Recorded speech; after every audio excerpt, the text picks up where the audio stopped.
एक अच्छा घर, बढ़िया लाइफस्टाइल, बड़ी कार और एक खुशहाल हैप्पी फैमिली, यही ड्रीम होगा ना आप सबका। पर रियलिटी क्या है? एक 9 to 5 की नौकरी, ऑर्डिनरी लाइफस्टाइल, ईएमआई का बोझ, डेडलाइन की टेंशन और फैमिली, वो तो बाद में देखेंगे। पिछले 3-4 साल से आपकी लाइफ ऐसी नहीं चल रही क्या? ऐसा लग रहा होगा ना कि किसी ने ऑटो पायलट मोड ऑन कर दिया हो। ना जॉब स्विच हो पा रही है, ना इंक्रीमेंट हो रहा है, ना पैसा बच रहा है और ना ही डेवलपमेंट हो रहा है। बस हो रहा है तो क्या? खर्चा, वो भी खुला खर्चा। क्रिसिल की ये रिपोर्ट बताती है कि पिछले कुछ सालों से इंडिया में सेविंग रेट 18% तक हो गया है, जो कोविड से पहले 21% पे था। कहने का मतलब लोगों के पास खर्चा करने के ऑप्शन इतने सारे हैं कि उन्हें पैसा बचाने की जरूरत ही महसूस नहीं होती। और इसी स्पेंडिंग हैबिट की वजह से कहीं ना कहीं इन्फ्लेशन भी इंक्रीज होती है। एक्सेसिव डिमांड के कारण बायर्स अपने अकॉर्डिंग प्राइस फ्लक्चुएट कर पाते हैं। और साल 2020 के बाद से कार मार्केट और लग्जरी मार्केट में तो ये फ्लक्चुएशन सबसे ज्यादा देखने को मिला है, क्योंकि लोग खर्चा करने और ज्यादा पे करने के लिए तैयार हैं, पर पैसा बचाने के मामले में एकदम जीरो। एक इमरजेंसी सिचुएशन और सब बर्बाद। कुछ ऐसा ही हाल था ग्रैंट सेबिटियर का भी, पर उस इंसान ने इस ट्रैप से बाहर आकर अपने लिए ऐसी वेल्थ बिल्ड करी कि वो लाखों लोगों के लिए एक एग्जाम्पल बन गए। और आज उनका पैसा मिलियंस में कंपाउंड हो रहा है। और उन्होंने एक फेमस बुक भी लिखी, फाइनेंशियल फ्रीडम, जिसने करोड़ों लोगों की लाइफ को चेंज किया। दरअसल ग्रांट जब अपनी कॉलेज की पढ़ाई खत्म करने के बाद जॉब ढूंढने निकले, तब उन्हें पता लगा कि आगे की लाइफ में अब बस अच्छी नौकरी करनी है, अप्रेजल लेना है, पैसा कमाना है और नाम बनाना है। पर जिस नाम और शोहरत को वो ढूंढ रहे थे वो कहीं खो सी गई और उन्हें आदत लग गई इम्पल्स स्पेंडिंग्स की। वो खर्चा करने लगे, लोगों की देखा देखी अपने आप को बदलने लगे और उनकी एस्पिरेशन बदल गई। उन्हें अब बॉस के ताने और रोज रोज की झिकझिक पसंद नहीं आ रही थी। अब एक सपनों की दुनिया में रहने वाला जो इंसान होता है ना, वो कभी ज्यादा समय तक किसी के अंडर दब के काम नहीं कर सकता। और ग्रांट के साथ भी कुछ ऐसा ही हुआ। एक दिन परेशान होकर वो सब कुछ छोड़ छाड़ कर वापस घर की ओर निकल पड़े। कुछ समय जब वो अपने घर पर रहे, तब उन्हें समझ आया कि मैंने अपनी जॉब को 14 घंटे दिए हैं और अपने लिए कुछ भी नहीं बचा पाया। एट द एंड इनके पास रेंट तक देने के पैसे नहीं थे और वो बचे हुए $2 के साथ अपने पेरेंट्स के घर पर रहने लगे। ग्रांट को समझ आ चुका था कि ऐसे तो काम नहीं चलने वाला। और एक बार के बाद तो उनके पेरेंट्स ने भी उनसे पूछना शुरू कर दिया कि वापस कब जाओगे। तब ग्रांट एक जर्नी पर निकले। उन्होंने काफी स्टडी करी,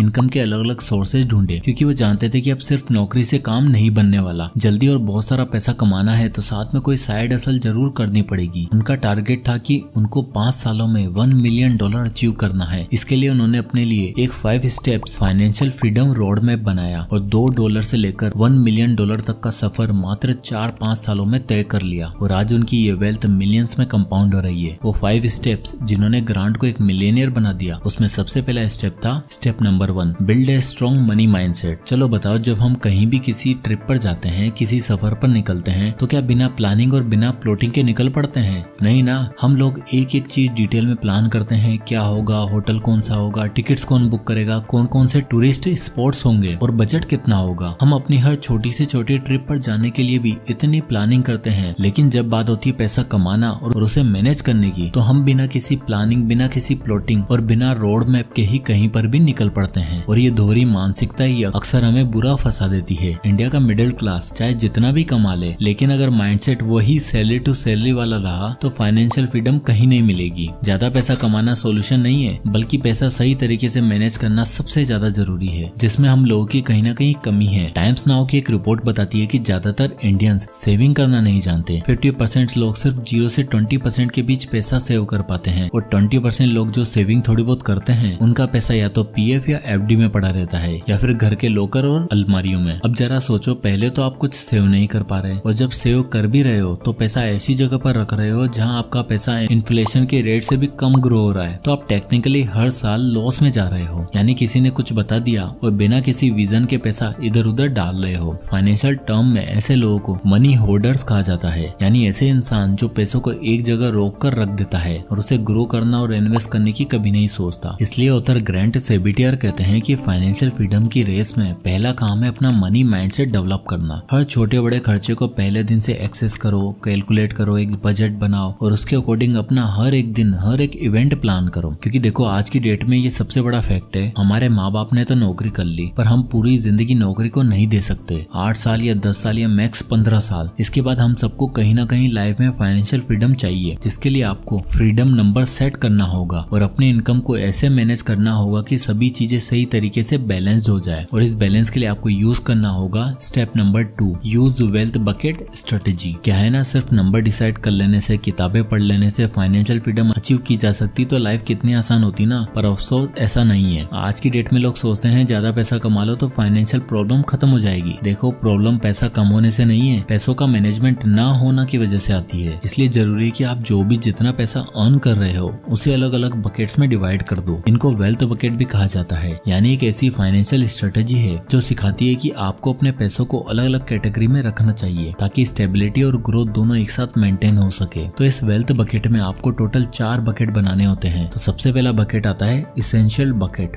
ये वो बकेट है जिसमें आपकी डेली लाइफ की जरूरतों का सारा पैसा आता है, जिसमें रेंट, इलेक्ट्रिसिटी, खाना पीना, ट्रांसपोर्ट और बेसिक नीड्स आती है। इस बकेट का काम है आपकी नॉर्मल लाइफस्टाइल को सही पेस पर चलाना ताकि आप बिना किसी स्ट्रेस के काम कर सको। इंडिया में ज्यादातर मिडिल क्लास लोग अपनी इनकम का 80 से 90% पैसा सिर्फ इस बकेट में खर्च कर देते हैं, जो इंस्टेबिलिटी का सबसे बड़ा कारण है। लोगों को लगता है कि सब जरूरी है इसलिए सब यहीं उड़ा देते हैं, और ऐसा करने से आपकी लाइफ के अगले 40 साल तो क्या 60 साल भी रिटायरमेंट प्लान नहीं कर पाओगे। इसलिए एसेंशियल बकेट के लिए 60% मैक्सिमम होना चाहिए। इसके बाद अगला बकेट आता है इन्वेस्टमेंट एंड ग्रोथ बकेट। कमाना और सेव करना तो ठीक है, पर जब बात आती है इन्वेस्ट करने की तो आधी से ज्यादा जनता इन्वेस्टमेंट को इम्पोर्टेंस नहीं देती। इन्फ्लेशन धीरे धीरे आपका रखा पैसा निकल जाएगा, इसलिए अपनी इनकम का 20% आपको इन्वेस्टमेंट और ग्रोथ बकेट में डालना है, जिसको आप stocks, mutual fund, ETFs, bond कहीं पर भी इन्वेस्ट कर सकते हो। इन्वेस्ट करने के बाद अगला बकेट जो आपको फिल करना है वो है इमरजेंसी बकेट। पूरे इंडिया में सिर्फ 18% ऐसे मिडिल क्लास लोग हैं जिनके पास इमरजेंसी के लिए प्रॉपर फंड होते हैं, और एक मेडिकल या सीरियस इमरजेंसी हमें लोन लेने पर मजबूर कर देती है। इसलिए अपनी इनकम का 10% आपको अपने इमरजेंसी फंड के लिए रखना है। इस फंड में आपको 3 से 6 महीने तक का खर्चा सेव करके रखना चाहिए ताकि आप किसी भी इमरजेंसी सिचुएशन से सही से डील कर पाओ। अब अगला बकेट आता है the extra bucket for fun and learning. अब देखो, पैसे का मकसद सिर्फ कमाना और सेव करना नहीं बल्कि लाइफ को बेटर बनाना है। इसलिए अपनी इनकम का रेस्ट 10% आपको लाइफ एक्सपीरियंस, नई लर्निंग्स और कुछ प्रोडक्टिव करने पर स्पेंड करना चाहिए। तो मनी माइंडसेट बनाने के बाद सभी बकेट्स को फिल करने पर ध्यान दो, पर सभी बकेट्स के लिए पैसा भी तो होना चाहिए ना। इसलिए follow the next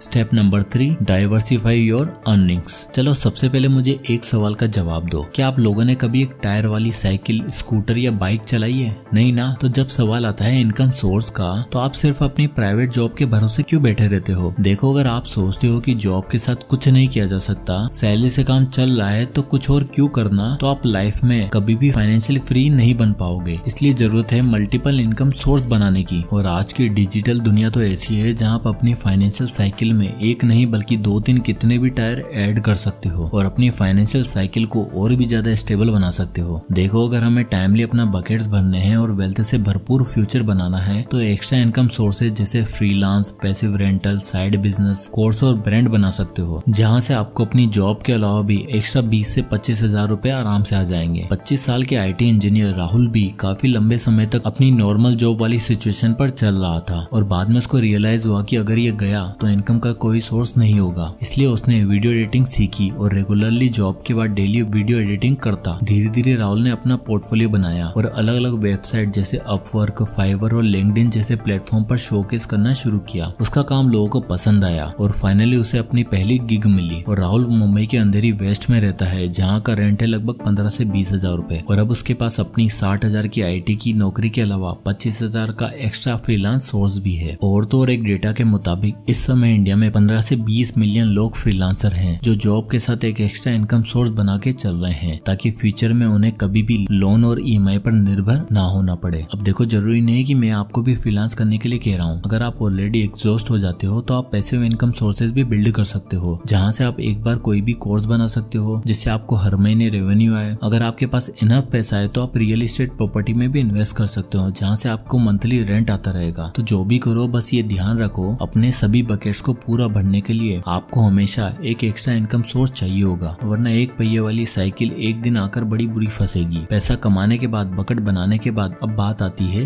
actual growth की, एक्चुअल एबंडेंस की, जो मिलती है आपको स्टेप नंबर 4 में, जो की है इन्वेस्ट स्मार्टली यानी पावर ऑफ कंपाउंडिंग। अब देखो, क्या है ना, बढ़ते टाइम के साथ आपके पास रखे पैसों की ग्रोथ होना भी बहुत इंपॉर्टेंट है। आप कितना भी कमा कर ढेर लगा दो, पर अगर आप उन पैसों को सही जगह से स्ट्रेटेजिकली इन्वेस्ट नहीं कर पा रहे हो तो आप फाइनेंशियल फ्रीडम कभी अचीव नहीं कर पाओगे। इसलिए स्मार्टली पैसों को इन्वेस्ट करना बहुत जरूरी है। अरुण और गोविंद दोनों इस बात को भली भांति जानते थे और दोनों अच्छा खासा 70 से 80 हजार रुपए महीना कमा भी रहे थे। गोविंद को आदत थी पैसों को खर्च करने की और बचे हुए पैसों को घर में या फिर एफडी में लगाने की। वहीं दूसरी तरफ अरुण जानता था कि अगर टाइम रहते इन पैसों को सही जगह पे इन्वेस्ट नहीं किया तो पावर ऑफ कंपाउंडिंग कभी देखने को नहीं मिलेगी। यही बात जब उसने गोविंद को समझाई तो गोविंद ने कहा, भाई कंपाउंडिंग वंपाउंडिंग पर तुम ध्यान दो, हमें तो चाहिए सिक्योरिटी। मेरा पैसा तो घर में पड़ा है और सिक्योर पड़ा है। पर अरुण स्ट्रेटेजिकली इन्वेस्ट करता रहा और पावर ऑफ कंपाउंडिंग के लिए उसने चूज किया एसआईपी मेथड। अरुण हर महीने अपनी सैलरी में से 30,000 रुपए इन्वेस्ट करता और उसका मेन गोल था 12-15 साल के अंदर एक ऐसा अमाउंट हासिल करना जिससे रिटायर होया जा सके। इसलिए उसने रुख किया इंडेक्स फंड का। अरुण हर महीने 30,000 रुपए इन्वेस्ट कर रहा था और साल का 10% अपना इन्वेस्टमेंट को बढ़ा भी रहा था। इंडेक्स फंड से उसको 12% का एनुअल रिटर्न मिला। अब आप यहाँ देख ही सकते हो कि अरुण के पास 10 साल बाद 1 करोड़ हो चुके होंगे और मात्र 12 साल के अंदर अंदर वो एक ऐसा ड्रीम अमाउंट अचीव कर चुका होगा जहाँ से वो आराम से रिटायरमेंट भी सोच सकता है। वहीं दूसरी तरफ गोविंद, जिसका पैसा घरों में और बैंक में रखा हुआ था, वो कभी इतनी सिग्निफिकेंट वेल्थ अचीव नहीं कर पाएगा क्योंकि उसके पैसों पर इन्फ्लेशन नाम का दीमक लग चुका है और उसका सारा पैसा खत्म होता जा रहा है। और जब ये बात अरुण ने गोविंद को समझाने की कोशिश करी तो गोविंद ने कहा, भाई इन्फ्लेशन का इम्पैक्ट तो तेरे पैसों पे भी पड़ेगा, तो तू 1 करोड़ कैसे बनाएगा। तब अरुण ने उसको ये कैलकुलेशन दिखाई। अरुण ने बताया कि भाई देख, मेरे पैसों को भी इन्फ्लेशन की मार झेलनी पड़ेगी, इसलिए मैं टाइम के साथ साथ ये इन्वेस्टमेंट प्लान बना रहा हूँ जिसमें मैं 50,000 रुपए महीना इन्वेस्ट करूंगा और 6% इन्फ्लेशन के बाद भी मैं 1 करोड़ आराम से बना लूंगा। इस पर गोविंद ने पूछा, 1 करोड़ बनाने के बाद भाई तू फाइनेंशियली फ्री कैसे होगा। तो उसके लिए आता है the 4% withdrawal rule with SWP। ये रूल कहता है कि आपको अपने कॉर्पस को SWP में लगाकर उसमें से हर साल 4% विड्रॉ करना है, यानी 1.5 करोड़ का 4% होगा 6 लाख रुपए, यानी 50,000 रुपए महीना। और सिस्टमेटिक विड्रॉल प्लान में इन्वेस्ट करने की वजह से हर महीने आप 50,000 रुपए निकालते हो तो आप देख ही सकते हो अगले 10 सालों बाद भी आपके पास 3.5 करोड़ होंगे। और आप देख सकते हो ये अमाउंट आपके विड्रॉल के बावजूद भी स्टिल 3.5 करोड़ है। और 50,000 तो छोड़ो, अगर आप इस वेल्थ में महीने का 1 लाख भी विड्रॉ करते हो तो आपकी वेल्थ बढ़ती रहेगी, यानी फाइनल अमाउंट 30 साल बाद 14 करोड़ रुपए के आसपास